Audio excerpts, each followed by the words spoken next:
Hello student, I am Sonam. Welcome back to my YouTube channel Apna Vidyalaya. आज के इस video में हम आप सभी को बताएंगे क्लास 10th हिंदी का, ठीक है, 2025 का बिल्कुल वायरल पेपर बताने वाले। और जितने भी स्टूडेंट का यानी जितने भी स्टूडेंट 24 फरवरी को हिंदी का पेपर देंगे, ठीक है, उनके लिए वीडियो बहुत ही मोस्ट इम्पोर्टेंट है।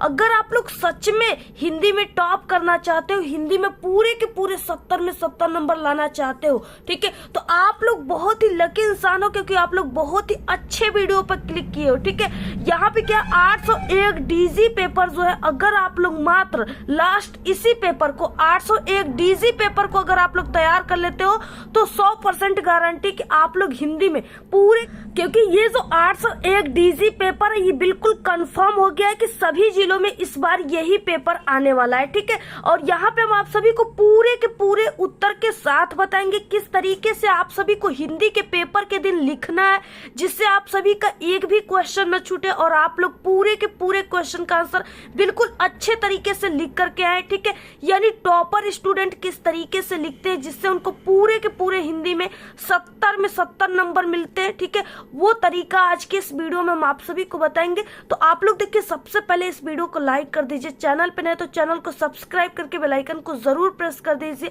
ठीक है, और आप सभी लोग इस वीडियो को अपने सभी दोस्तों में शेयर कीजिए, क्योंकि ये जो पेपर है ये बिल्कुल 100% रियल पेपर होने वाला है। ठीक है, और अगर आप लोग इस पेपर को मात्र तैयार करके जाते हो 801 डीजी पेपर को, तो आप सभी लोग हिंदी में पूरे के पूरे 70 में 70 नंबर बिल्कुल छाप कराओगे, धुआं धुआं करके आओगे, एग्जाम में बिल्कुल आग लगा कर आओगे। ठीक है, सबसे पहले यहाँ पे आपको अनुक्रमांक लिखना है, यहाँ पे आपको अपना नाम लिखना है। ये जो पेपर रहेगा ये 3 घंटा 15 मिनट का रहेगा, और जितने भी स्टूडेंट इस पेपर को 24 फरवरी से पहले देख रहे हैं, ठीक है, वो इस पेपर को यानी एग्जाम से पहले 24 फरवरी एग्जाम से पहले जितने भी स्टूडेंट मात्र इस 801 डीजी पेपर को तैयार करके जाएंगे, वो स्टूडेंट इस पेपर को 2:30 पे ही पूरे के पूरे सॉल्व करके बैठ जाएंगे, क्योंकि वो इस पेपर को पहले से ही देख चुके हैं। ठीक है, और ये पूर्णांक 70 का रहेगा। और सबसे पहले इसमें आप सभी को प्रारंभ कैसे करना है, प्रारंभ के 15 मिनट आपको इस प्रश्न पत्र को जरूर पढ़ लेना है कि इसमें किस टाइप के क्वेश्चन है, किस क्वेश्चन का आंसर आपको सबसे अच्छा आता है उसको सबसे पहले करना है। ठीक है, इसके बाद प्रश्न पत्र 2 खंडों में विभाजित रहेगा, खंड अ और खंड ब में। और खंड अ जो है इसमें आपको बहुविकल्पी क्वेश्चन देखने को मिलेगा, जिसका आंसर आपको OMR सीट पे देना होगा, और नीले काले बाल पॉइंट पेन यानी इस तरीके से डार्ट पेन का यूज करना होगा। ठीक है, और जो बहुविकल्पी क्वेश्चन है उसके लिए आप सभी को यानी 20 क्वेश्चन है, उसके लिए आपको 1 घंटे की टोटल समय दी जाएगी। इससे अधिक आपको समय नहीं लेना है। ठीक है, बस 1 घंटे में 20 ऑब्जेक्टिव क्वेश्चन को हल करना है, उसके बाद बाकी के 2 घंटे में आपको सब्जेक्टिव क्वेश्चन को हल करना है। इसके बाद देखिए, सबसे पहले यानी यहाँ से हम लोग बिना टाइम वेस्ट के स्टार्ट करते हैं। खंड अ बहुविकल्पी क्वेश्चन, इसमें 20 क्वेश्चन है, पर क्वेश्चन 1 नंबर का है। ठीक है, और ये जितने ये पूरा पेपर ही बिल्कुल वायरल पेपर है, जैसा कि हमने आप सभी को बताया, इसलिए इसमें जितने भी क्वेश्चन है बिल्कुल very very most important question है, 100% आपके पेपर में छप चुके हैं बिल्कुल। ठीक है, बहुत ही ध्यान से आप लोग इस पूरे क्वेश्चन को समझिएगा, क्योंकि पूरे क्वेश्चन आपके पेपर में 100% आ सकते हैं। तो यहाँ पे देखिए, सबसे पहला क्वेश्चन है, ध्रुव स्वामिनी नाटक के लेखक हैं। ठीक है, यहाँ पे लेखक पूछ रखा है कि कौन है ध्रुव स्वामिनी नाटक के लेखक। यहाँ पे आपको 4 ऑप्शन देखने को मिलेगा पेपर में। पहला ऑप्शन रहेगा डॉक्टर राम कुमार वर्मा, दूसरा मुंशी प्रेमचंद, तीसरा डॉक्टर श्याम सुंदर दास, और चौथा रहेंगे जयशंकर प्रसाद। ठीक है, तो यहाँ पे देखिए, ध्रुव स्वामिनी के जो लेखक है वो जयशंकर प्रसाद है, ऑप्शन नंबर डी राइट है। ठीक है, और ये जो है ध्रुव स्वामिनी, ये किस विधा की रचना है, तो ये नाटक विधा की रचना है। जयशंकर प्रसाद का इसके अलावा भी कई नाटक है, आप लोग तैयार कर लीजिएगा, चंद्रगुप्त, स्कंदगुप्त, राजश्री। ठीक है, इस तरीके से कई दिया, आप लोग तैयार कर लेना।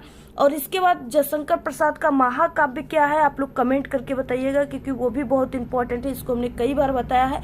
दूसरे नंबर का क्वेश्चन है, ठूठा आम कृति के लेखक है। ठीक है, ठूठा आम कृति के लेखक कौन है, बहुत ही मोस्ट इंपॉर्टेंट ये भी क्वेश्चन है। तो देखिए, भगवत उपाध्याय है, रामचंद्र शुक्ल या मोहन राकेश या यशपाल। तो ठूठा आम कृति के लेखक Bhagwat Upadhyay, option number A right है। तीसरा क्वेश्चन है, बहुत ही इंपॉर्टेंट क्वेश्चन है, रस मीमांसा कृति के लेखक कौन है? ठीक है, अज्ञे जी, डॉक्टर श्याम सुंदर दास, आचार्य रामचंद्र शुक्ल या विनोबा भावे।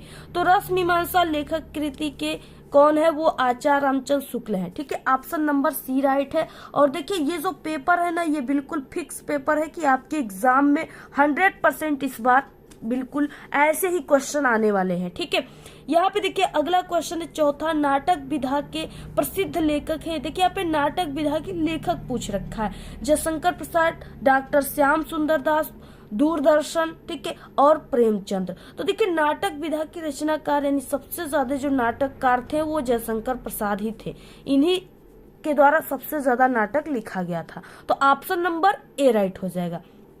अगला है देखिए 5 नंबर का क्वेश्चन, तौलिए किस विधा पर आधारित रचना है? देखिए यहाँ पे विधा पे आधारित रचना पूछ रखा है। ठीक है, कहानी, नाटक, एकांकी या निबंध। तो तौलिए जो है वो एकांकी पे आधारित विधा की रचना है, ऑप्शन नंबर सी राइट है। अगला है क्वेश्चन 6 नंबर का, छायावादी कवि है। देखिए कवि पूछ रखे हैं ना, तो यहाँ पे देखिए छायावादी के कवि हैं पंत हैं। ठीक है, आपको ट्रिक हम यहाँ पे थोड़ा सा बता देते हैं, और निराला है, ठीक है, वर्मा है और प्रसाद है। पंत, निराला, वर्मा, प्रसाद, ये पूरा क्या है? छायावादी कवि के, यहाँ छायावादी कवि हैं, लेखक भी हैं। ठीक है, तो इस तरीके से क्या है, पंत, निराला, वर्मा, प्रसाद आपको तैयार कर लेना है। पंत से हो जाएंगे सुमित्रा नंदन पंत, ठीक है, जो इसमें नहीं दिए हैं। उसके बाद वर्मा से हो जाएगा महादेवी वर्मा, प्रसाद से जयशंकर प्रसाद, और निराला से, ठीक है, सूर्यकांत त्रिपाठी निराला। तो ये तीनों जो है ये छायावादी कवि हैं। तो इनमें से सभी यानी ऑप्शन नंबर डी राइट है। ठीक है, अगर यहाँ पे सूर्यकांत त्रिपाठी यानी सुमित्रा नंदन पंत रहते तो वो भी इसमें छायावादी कवि कहलाते। ठीक है, तो इस तरीके से ऑप्शन नंबर क्या हो जाएगा? डी राइट हो जाएगा। 7 नंबर के क्वेश्चन, शोषण का विरोध किस युग की प्रवृत्ति है? ठीक है, प्रयोगवाद की, प्रगतिवाद की, छायावाद की, या इनमें से कोई नहीं। तो शोषण का जो विरुद्ध है वो यहाँ विरोध वो प्रगतिवाद का है, ऑप्शन नंबर बी राइट है। 8 नंबर का क्वेश्चन, इसमें से महाकाव्य है साकेत, झंकार, भारत भारती या सुदामा चरित्र। ठीक है, इसमें से महाकाव्य पूछ रखा है। तो देखिए जो साकेत है ये महाकाव्य है और ये मैथिली शरण गुप्त जी का है, आप लोग इसको तैयार कर लीजिएगा, ऑप्शन नंबर ए राइट है। अगला क्वेश्चन देखिए 9 नंबर का, तार सप्तक का प्रकाशन हुआ था, यानी तार सप्तक का प्रकाशन कब हुआ था? ठीक है, 1950, 1943, 1960, 1970। तो ये 1943 में, ऑप्शन नंबर बी राइट है। अगला है 10 नंबर का क्वेश्चन, रीति मुक्त कवि है देव केशवदास, घनानंद या मतीराम। ठीक है, तो देखिए यहाँ पे रीति मुक्त कवि पूछ रखे, तो वो है घनानंद, ऑप्शन सी राइट है। इसके बाद 11 नंबर का क्वेश्चन है, तात तात हा तात पुकारी परे भूमि, ठीक है, भूमितल व्याकुल भारी, इन काव्य पंक्तियों में रस पूछ रखा है, कौन सा है? देखिए यहाँ पे क्या है, इस तरीके से एक यानी एक पिता अपने पुत्र को बहुत ही दुख में पुकार रहा है। ठीक है, तो यहाँ पे शोक का भाव उत्पन्न हो रहा है, तो वो करुण रस हो जाएगा, ऑप्शन बी राइट है। 12 नंबर का क्वेश्चन है, उत्प्रेक्षा अलंकार का वाचक शब्द है। देखिए उत्प्रेक्षा अलंकार का, ठीक है, मनो, मानो, जनो, जनेहू, मनहू, मनु, जानू, ये सब क्या है? इसके वाचक शब्द है। अगर ये सब आपको उदाहरण में देखने को मिल जाएगा तो आप लोग समझ जाएगा कि यहाँ पे उत्प्रेक्षा अलंकार है, ऑप्शन नंबर डी राइट है। अगला है क्वेश्चन 13 नंबर का क्वेश्चन दिया, रोला छंद में कुल मात्राएं होती हैं। ठीक है, तो रोला छंद जो होता है इसमें कुल मात्राएं 96 होती है, ऑप्शन डी राइट है। अगला है क्वेश्चन यहाँ पे, अगली क्वेश्चन 14 है, अनुचर शब्द में उपसर्ग जुड़ा है। देखिए अनुचर शब्द है, इसमें उपसर्ग पूछ रखा है। ठीक है, तो यहाँ पे जो शब्द दिया है इसके आगे क्या लगा है? 2 वर्ड को आपको देखना है, अनु लगा है, तो यही इसका आगे जो लगा रहेगा शब्द उसी को उपसर्ग कहते हैं, तो ऑप्शन नंबर ए राइट हो जाएगा, अनु। अगला क्वेश्चन, तत् सर्वनाम का पुल्लिंग में तृतीय विभक्ति एक वचन का रूप है। ठीक है। तो यहाँ पे हो जाएगा 10। देखिए हमारे चैनल पे ना एक आपको ट्रिक की वीडियो मिल जाएगी, विभक्ति और शब्द रूप पहचानने की ट्रिक।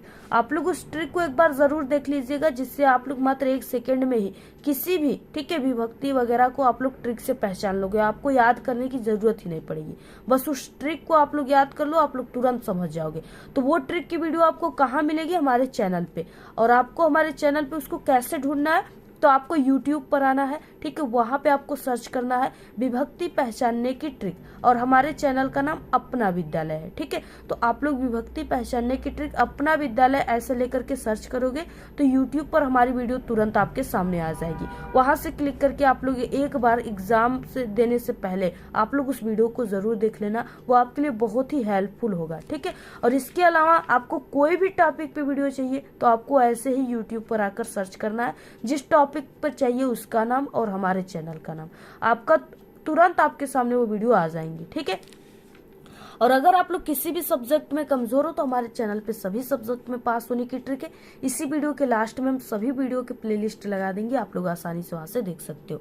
और 100% अगर कमजोर हो छात्र हो, आप लोग नहीं कुछ पढ़े हो तो पास हो सकते हो, ठीक है। अगला क्वेश्चन है राधा कृष्ण में समास है। देखिए यहाँ पे जब भी आप सभी को राधा कृष्ण 2 शब्द आपको ऐसे दिखे और उसके बीच में आपको ये गैप दिखे, ठीक है, तो इस गैप का अर्थ होता है और, ठीक है। और जब भी ऐसे गैप दिखे या और बीच में लगा हो तो वहां पे आपको द्वंद्व समास, ठीक है, वो द्वंद्व समास रहेगा, आपको द्वंद्व समास पे टिक लगा देना है जब भी आपको इस तरीके से दिखे, ठीक है। अगला क्वेश्चन है 17, दिन का पर्यायवाची शब्द है। दिन का देखिए लोग कहते हैं दिवस, ठीक है, वार भी कहते हैं, यानी आज क्या सोमवार है तो वार भी कहते हैं, वासर भी कहते हैं, ठीक है। यानी ऑप्शन नंबर यहाँ पे डी हो जाएगा, इनमें से सभी वाला। तो ऑप्शन नंबर क्या हो जाएंगे? डी हो जाएंगे। अगला क्वेश्चन है 18, आज्ञावाचक वाक्य में होता है। आज्ञावाचक वाक्य में क्या होता है? तो आज्ञा भी होता है, निर्देश भी, विनम्र भी, ठीक है, विनय भी, सॉरी। तो ऑप्शन नंबर डी राइट है। अगला क्वेश्चन है देखिए यहाँ पे 19, क्रिया का प्रयोग नहीं है। क्रिया का प्रयोग कहाँ पे नहीं है? तो वो सार्वनामी में, ठीक है, प्रयोग, यहाँ पे ऑप्शन डी राइट है। अगला 20 नंबर का क्वेश्चन, विशेषण पदों के परिचय में बताया जाता है। विशेषण पदों के परिचय में क्या बताया जाता है? भेद, लिंग, वचन, विशेष। ऑप्शन नंबर बी राइट है। तो इस तरीके से 20 ऑब्जेक्टिव क्वेश्चन थे। अगर ये पूरे क्वेश्चन को आप लोग ध्यान से देखे होंगे तो जरूर आपको ये कंप्लीट हो गया होगा और आपका पूरा 20 नंबर कंप्लीट हो गया एग्जाम में, ठीक है। अब आप सभी को यहाँ पे खंड ब क्वेश्चन में देखना है, वर्णनात्मक प्रश्न है और ये आपके पेपर में टोटल 6 नंबर का क्वेश्चन आता है, ठीक है। सबसे पहले 21 नंबर का क्वेश्चन है कि निम्नलिखित गद्यांश पे आधारित दिए गए प्रश्नों के उत्तर आप सभी को लिखना है। यहाँ पे एक गद्यांश दिया है जो बहुत मोस्ट इम्पोर्टेंट है। आप लोग समझिए कि आपके पेपर में ये जो है बिल्कुल छप चुका है, ठीक है, बस आपको जाकर के लिखना है इसका आंसर। तो यहाँ पे दिया है, मित्र का कर्तव्य इस प्रकार बताया गया है कि उच्च और महान कार्यों में इस प्रकार सहायता देना, मन बढ़ाना, साहस दिलाना कि तुम अपनी निज की सामर्थ्य के बाहर काम कर जाओ। ये कर्तव्य उसी से पूरा होगा जो दृढ़चित और सत्य संकल्प का हो।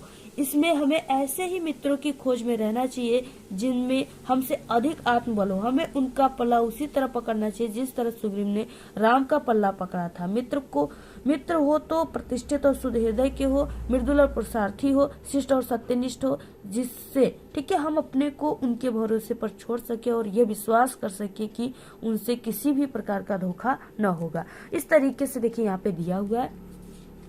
अब आपको इसका आंसर कैसे लिखना है? सबसे पहले कि इससे रिलेटेड क्वेश्चन कौन कौन से हैं, तो देखिए पहला क्वेश्चन आप सभी को मिलेगा कि उपयुक्त गद्यांश का संदर्भ लिखिए, ठीक है। संदर्भ में आपको पाठ का नाम, लेखक का नाम लिखना होता है। 2-2 नंबर के हैं, 3 क्वेश्चन 6 नंबर के हैं।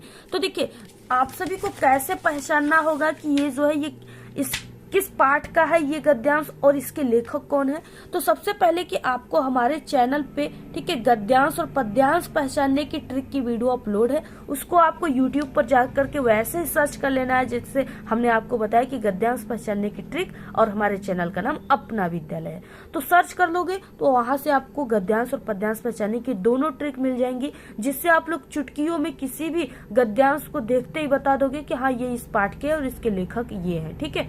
तो आप लोग उस ट्रिक को देख लीजिएगा। बाकी छोटा सा ट्रिक हम आपको यहाँ पे भी बता देते हैं। जैसे यहाँ पे मित्र दिया हुआ है, ठीक है, और इस तरीके से मित्रता कहीं पर दिया हो या संगति दिया हो, तो ये आपको समझ जाना है कि ये किस पाठ से है, ये मित्रता पाठ से है, ठीक है। और इसके लेखक आचार्य रामचंद्र शुक्ल हैं। अब देखिए यहाँ पे देखिए मित्रों भी दिया है। अब आपको कैसे इसका आंसर लिखना स्टार्ट करना है, टॉपर कैसे लिखते हैं, कैसे लिखने पर आपको पूरे नंबर मिलेंगे, ठीक है। देखिए सबसे पहले आप सभी को खंड ब दिया है, तो खंड ब लिख देना है आपको इस तरीके से, ठीक है। यहाँ पे खंड ब लिख देना है। उसके बाद वर्णनात्मक प्रश्न लिख देना है आप सभी को।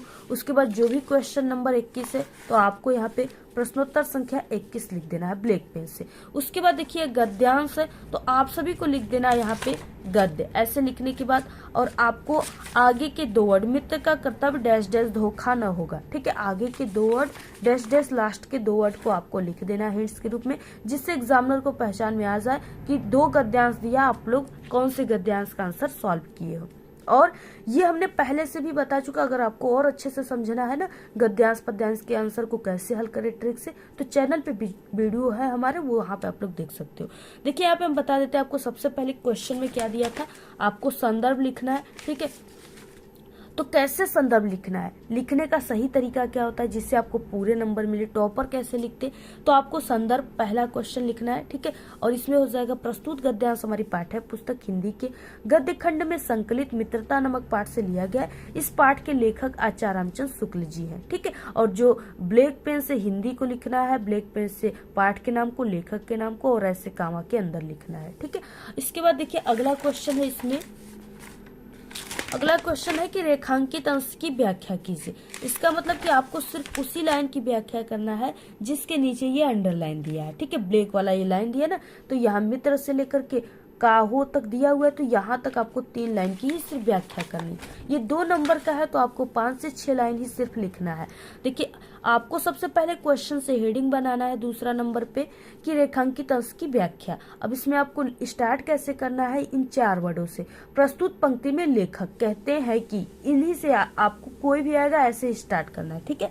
तो यहाँ पे हो जाएगा प्रस्तुत पंक्ति में लेखक कहते हैं कि एक सच्चा मित्र अपने मित्र की अच्छे और महान कार्यों को करने में इस प्रकार सहायता करता है कि वो साहस और दृढ़ संकल्प के बल पर अपने से भी अधिक कार्य कर जाता है।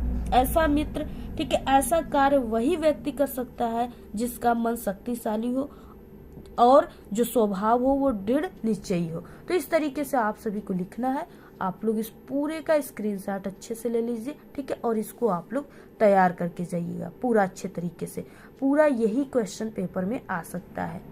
अगला है तीसरा नंबर का क्वेश्चन, अच्छे मित्रों के गुणों का उल्लेख कीजिए, ठीक है। तो अच्छे मित्रों का गुणों का उल्लेख आपको करना है। तो यहाँ पे आंसर क्या हो जाएगा, मित्र ऐसा हो जिसका समाज जो है सम्मान हो, समाज में सम्मान हो, ठीक है, या जो सत्य में निष्ठा रखने वाला हो, या निष्पट सभ्य परिश्रमी एवं सत्यनिष्ठ होना एक अच्छे मित्र का गुण होता है, ठीक है। तो यही चीजें आपको लिखना, पूरा स्क्रीनशॉट ले लीजिए। 8वां नंबर का क्वेश्चन है, देखिए आप लोग पहले वाले गद्यांश के आंसर को लिखिए या दूसरे वाले, जिसका आंसर आपको बिल्कुल क्लियर अच्छे तरीके से पता है आप लोग उसी का आंसर लिखिए, ठीक है। व्यक्ति अपनी उन्नति और विकास चाहता है, यहाँ से लेकर के पाया है तक दिया हुआ है। इसमें भी आपको 3 क्वेश्चन देखने को मिलेंगे, ठीक है। ये भी आपका 6 नंबर का रहेगा, तो दोनों में से किसी एक को आपको सभी को करना है। तो ये जो है ये भारतीय संस्कृति पाठ से है और इसके लेखक डॉक्टर राजेंद्र प्रसाद हैं, ठीक है। इसके बाद देखिए अगला क्वेश्चन है 22 नंबर का, जो बहुत इंपॉर्टेंट क्वेश्चन है। ये क्या है कि निम्नलिखित पद्यांशों में से किसी एक पद्यांश का संदर्भ सहित आप सभी को व्याख्या करना है तथा आपको काव्य जो है संदर्भ भी स्पष्ट करना है, ठीक है।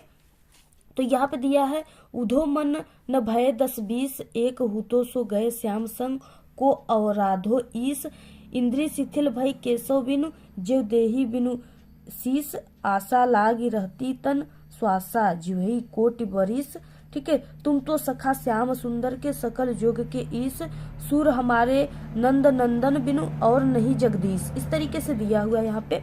ये भी आपका 6 नंबर का पेपर में आता है। अब देखिए इसका आंसर आपको कैसे लिखना है।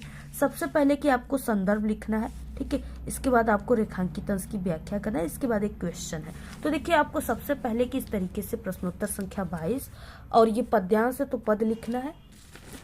आगे के 2 वर्ड उधो मन, ठीक है, नहीं डैश डैश नहीं जगदीश, इस तरीके से लिख देना है। इसके बाद आपको संदर्भ लिखना है। प्रस्तुत पद्यांश हमारी पाठ्य पुस्तक हिंदी के पदखंड में संकलित सूरसागर नामक पाठ से लिया गया है। ठीक है, पद के सूरसागर या ऐसे भी लिख सकते हो। इस पाठ के जो रचयिता है, कवि है, वो सूरदास जी है। रेखांकित अंश की व्याख्या में आपको सिर्फ यहाँ से यहाँ तक की व्याख्या करनी है। ठीक है, तो यहाँ पे हो जाएगा। प्रस्तुत पंक्ति में कवि कहते हैं कि गोपिकाएं उद्धव जी से कहती हैं कि तुम तो हमारे श्री कृष्ण के दोस्त हो और तुम्हारा क्या कहना, तुम तो जो है योगियों में, ठीक है, शिरोमणि हो, श्री कृष्ण के अलावा हमारा इस संसार में कोई नहीं है। इस तरीके से पूरा स्क्रीनशॉट ले लीजिए। अब देखिए इसमें क्वेश्चन है इस तरीके से कि सकल जोग के ईश किसे कहा गया। ठीक है, तो ये श्री कृष्ण को कहा गया, यानी श्री कृष्ण भगवान को कहा। गोपिकाएं कहीं कि इस संसार में श्री कृष्ण के अलावा हमारा कोई भी ईश नहीं है, भगवान नहीं है। ठीक है, तो ये श्री कृष्ण के लिए कहा गया। तो यही चीजें है। अगला क्वेश्चन है अथवा है, ये भी इम्पोर्टेंट ही है। सहे वार पर वार अंत तक लड़ी बीरबाला सी, यहाँ तक से सोने से यहाँ तक दिया हुआ है। ठीक है, तो ये देखिए आप सभी के, यानी कि झांसी की रानी की समाधि पर से है और इसके जो वो है कवि है वो सुभद्रा कुमारी चौहान है। ठीक है, तो आप लोग इसको तैयार कर लीजिएगा। अगला क्वेश्चन 23 नंबर का, निम्नलिखित संस्कृत गद्यारों में से किसी एक अवतरण का आपको संदर्भ सहित हिंदी अनुवाद करना है। ठीक है, 2 नंबर आप सभी को संदर्भ पे, 3 नंबर अनुवाद पे, टोटल 5 नंबर के ये क्वेश्चन है और ये पक्का पेपर में आने वाला है क्योंकि बहुत ही मोस्ट इम्पोर्टेंट है। ठीक है, और इसका आंसर हमने पहले से, ठीक है, हिंदी के 10 सेट पेपर को बताया है, चैनल पे अपलोड हो गया। अभी तुरंत आप लोग 1-2 मिनट ही देख लो, लेकिन जरूर उस वीडियो को देख लेना आप लोग। ठीक है, क्या है कि अस्माकं संस्कृति सदा गतिशीला वर्तते से लेकर के देवता चेती तक दिया, इसको हमने कई बार बता चुका है, तो आप लोग इसको जरूर देख लीजिएगा। इंपॉर्टेंट क्वेश्चन की वीडियो हमारे चैनल पे है, प्लेलिस्ट में आप लोग उसको भी देख लीजिएगा। ठीक है, अगला देखिए यहाँ पे है, और अथवा जो है वो भी बहुत इंपॉर्टेंट है। अथवा ऐसा नगरी से लेकर के कारिता तक है, इसको भी हमने कई बार बताया, आप लोग इसको भी जाकर के देख लीजिएगा। ठीक है, इंपॉर्टेंट संस्कृत के गद्यांश को कैसे सॉल्व करें वो वीडियो आप लोग देख लीजिएगा चैनल पे, वहां पे आपको इसका आंसर अच्छे तरीके से मिल जाएगा। अगला क्वेश्चन है, देखिए यहाँ पे 24 निम्नलिखित संस्कृत पद्यांशों में से किसी एक का आपको संदर्भ सहित क्या करना है, हिंदी अनुवाद करना है। ठीक है, 2 नंबर आप सभी को संदर्भ पे, 3 नंबर अनुवाद पे, टोटल 5 नंबर का है और ये भी बहुत ही इंपॉर्टेंट है, पक्का पेपर में आएगा, फिक्स क्वेश्चन है। अब्दो दुर्गामी च साक्षरो न च पंडिता अमुख युस्फुट वक्ता च यो जानती स पंडिता। ठीक है, इस तरीके से दिया हुआ है। तो देखिए आपको इसमें सबसे पहले संदर्भ लिखना है, प्रस्तुत श्लोक इसमें लिखना है। हमारी पाठ्य पुस्तक हिंदी में संकलित संस्कृत खंड के प्रबुद्धो ग्रामीण नामक पाठ से उद्धृत है या अवतरित है या लिया गया है। ठीक है, और इसको हमने पहले से बताया, आप लोग जाकर के एक बार चेक कर लेना। ठीक है, उसको देख लीजिएगा आप लोग कि संस्कृत पद्यांशों के कैसे सॉल्व करें। उसके बाद देखिए यहाँ पे इसका आपको हिंदी अनुवाद करना है, तो हो जाएगा अब्दो दुर्गामी च साक्षरो न च पंडिता, यानी कि बिना पैरों का है किंतु दूर दूर तक जाता है। ठीक है, और यहाँ पे साक्षर है यानी अक्षर युक्त है किंतु वो पंडित नहीं है। अमुख स्फुट वक्ता च यो जानती स पंडिता। ठीक है, मुख विहीन होने पर भी स्पष्ट बोलने वाला है, इसे जो जानता है वो पंडित है। ठीक है, इस तरीके से है और इसका आंसर पत्रम हो जाएगा। तो इस तरीके से आप सभी को पूरा लिख लेना, आप लोग नोट कर लीजिएगा। अथवा में दिया है बंधनम मरणम वापि जो वापि पराजय उभत समो वीर वीर भाव ही वीरता, ये भी इंपॉर्टेंट है, दोनों को आप लोग तैयार कर लीजिएगा। तो देखिए ये जो है ये आप सभी का यानी कि वीर वीर पूज्यते पाठ से लिया गया है। ठीक है, तो आप लोग इसको भी तैयार कर लीजिएगा। और अगला देखिए क्वेश्चन है यहाँ पे 25 नंबर का क्वेश्चन है, अपने पठित खंड काव्य के आधार पे आपको निम्नलिखित प्रश्नों में से किसी एक का उत्तर लिखना है और ये चीजें जिला वाइज होता है, तो आप लोग अपने हिंदी के टीचर या आप लोग क्वेश्चन बैंक से क्लियर कर सकते हो, क्योंकि आप लोग किस जिले को ये मुझे नहीं पता है। ठीक है, और आप लोग जिस जिले को उसी हिसाब से आपको खंड काव्य याद करके जाना है, किसी एक खंड का आपको, और उसी हिसाब से आंसर लिखना है। तो यहाँ पे कई दिया है, जैसे आप लोग देख सकते हो, मुक्तिदूत है, ज्योति जवाहर है, अग्र पूजा है, मेवाड़ मुकुट है, जय सुभाष है, मातृभूमि है, कर्ण है, ठीक है, कर्मवीर है, तुमुल है। तो इस तरीके से कई दिया है, आप लोग पूरा स्क्रीनशॉट ले लो, आपके जिले में जो आएगा सिर्फ उसी को याद करके जाना है। 26 नंबर का क्वेश्चन है, 26 का क है कि निम्नलिखित लेखकों में से किसी एक लेखक का आपको जीवन परिचय देना है एवं उनकी किसी एक रचना का नाम भी लिखना है। ठीक है, दो आपको 3 नंबर जीवन परिचय पर, 2 नंबर आपको रचना पर, टोटल 5 नंबर का क्वेश्चन है। देखिए यहाँ पे है डॉक्टर भगवत शरण उपाध्याय, जयशंकर प्रसाद, डॉक्टर राजेंद्र प्रसाद। ये दोनों जो है इंपॉर्टेंट है, अगर ये दोनों को आप लोग तैयार कर लेते हो तो इससे बाहर कोई भी जीवन परिचय नहीं आएंगे। ठीक है, जयशंकर प्रसाद और डॉक्टर राजेंद्र प्रसाद के जीवन परिचय बहुत ही अच्छे तरीके से टॉपर ट्रिक, हमने बिल्कुल न्यू ट्रिक की वीडियो अपलोड किया। आप लोग जल्दी से जाइए चैनल पे विजिट करके देख लीजिए और प्लेलिस्ट में भी आप लोग देख लीजिएगा। ठीक है, अगला क्वेश्चन है, देखिए यहाँ पे ख क्वेश्चन, निम्नलिखित कवियों में से किसी एक कवि का जीवन परिचय देना है और उनकी रचना लिखना है। 3 नंबर जीवन परिचय पर, 2 नंबर रचना पर, टोटल 5 नंबर है। सूरदास, बिहारी लाल, महादेवी वर्मा, ये दोनों बहुत ही इंपॉर्टेंट है। ठीक है, अगर ये दोनों को आप लोग तैयार कर लिया और इसके अलावा तुलसीदास का, तो फिक्स क्वेश्चन है कि आपका 5 इसमें 5 इसमें 10 नंबर बिल्कुल हिंदी में पक्का है। ठीक है, तो आप लोग सूरदास, महादेवी वर्मा का अभी जस्ट अपलोड हुआ, जाइए तुरंत आप लोग वीडियो देखिए। ठीक है, और वैसे ही लिखिएगा जैसे हमने वहां पे बताया, तभी आपको जीवन परिचय पर पूरे के पूरे 10 नंबर मिलेंगे। ठीक है, अगला देखिए क्वेश्चन यहाँ पे क्या है, 27 नंबर का क्वेश्चन है, अपने पाठ्य पुस्तक से कंठस्थ किया हुआ कोई एक श्लोक आपको लिखना है जो इस प्रश्न पत्र में न आया हो। ठीक है, और ये 2 नंबर का है। तो आप लोग सर्वे भवन्तु सुखिनः, सर्वे सन्तु निरामया, सर्वे भद्राणि पश्यन्तु मा कश्चित् दुःख भाग् भवेत्, ये वाला लिख लीजिएगा। 28 नंबर का क्वेश्चन है, अपने विद्यालय के प्रधानाचार्य को आपको छात्रवृत्ति के लिए आवेदन पत्र लिखना है। ठीक है, और पत्र लेखन आप सभी के पेपर में कितने नंबर का आता है, 4 नंबर का, और ये बहुत ही इंपॉर्टेंट है। ठीक है, इस बार आपके पेपर में यही आने वाला है। लिखना कैसे आप सभी को, किस तरीके से देखिए लिखना आप सभी को स्टार्ट करना है। सबसे पहले आप सभी को देखिए ऊपर लिखना है, कॉपी के सबसे ऊपरी सिरे पर पत्र लेखन, प्रश्नोत्तर संख्या 28। शुरुआत कैसे करना है, तो सेवा में कामा श्रीमान प्रधानाचार्य जी, जो भी आपके कॉलेज का नाम है यहाँ पे लिख दीजिए। विषय में आपको लिखना है छात्रवृत्ति हेतु जो है प्रधानाचार्य को पत्र लिखना है। महोदय कामा सविनय निवेदन है कि मैं आपके विद्यालय की कक्षा 10वीं की छात्रा हूँ या छात्र हूँ, मेरे घर की आर्थिक स्थिति अच्छी नहीं है। ठीक है, अर्थ अभाव के कारण यानी धन के अभाव के कारण, पैसों के अभाव के कारण मेरी पढ़ाई न छूट जाए, अतः विद्यालय कोष से छात्रवृत्ति प्रदान करने की कृपा करें। यहाँ पे आपको दिनांक लिख देना है जिस दिन आप लोग एग्जाम दे रहे हो। यहाँ पे आपको आपका आज्ञाकारी शिष्य या शिष्या, नाम आपको एग्जाम में नहीं लिखना है, इसके जगह क ख ग और क्लास जो भी उसको लिख देना है। तो आप लोग पूरा स्क्रीनशॉट ले लीजिए, ऐसे ही आप सभी को लिखना है। अथवा में देखिए दिया है, आपके गांव नगर में बढ़ रही डेंगू रोग की रोकथाम के लिए आपको मुख्य चिकित्सा अधिकारी को पत्र लिखना है। ठीक है, तो पहला वाला ही इंपॉर्टेंट है, आप लोग पहले वाले का ही आंसर लिखिएगा। 29 नंबर का क्वेश्चन है, निम्नलिखित प्रश्नों में से किन्हीं 2 प्रश्नों का उत्तर आपको संस्कृत में देना है। ठीक है, और ये आप सभी के पेपर में इस तरीके से कितने नंबर का आता है, यानी ये 2 नंबर का ही आता है सिर्फ। ठीक है, 1-1 नंबर का रहेगा। संस्कृत शब्दस्य किम तात्पर्यम अस्ति, तो देखिए कैसे लिखना है। प्रश्नोत्तर संख्या 29, मानव जीवनस्य संस्करणाय यान आचरान विचारान च अदर्शयन तत् सर्वम अस्माक संस्कृति। ठीक है, उसके बाद अगला क्वेश्चन है, त्रिणात बहुतरम किम अस्ति, तो यहाँ पे हो जाएगा चिंता त्रिणात बहुतरी अस्ति। अगला क्वेश्चन है, कुत्र मरणम मंगलम भवति, तो यहाँ पे हो जाएगा वाराणस्याम मरणम मंगलम भवति।